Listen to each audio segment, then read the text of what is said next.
A big thanks to today's sponsor, Anycubic.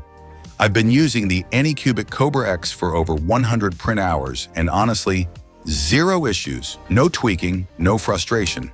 In my opinion, it's the best 3D printer Anycubic has released so far.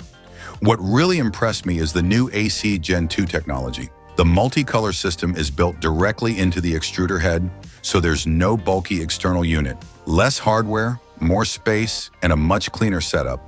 Plus, the shorter distance to the filament cutter means faster prints and significantly less material waste. It also opens up new possibilities, like combining soft and hard materials in a single print to create more functional and creative designs.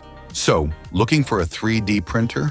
With its low price and high reliability, this is my go-to recommendation for beginners getting into 3D printing.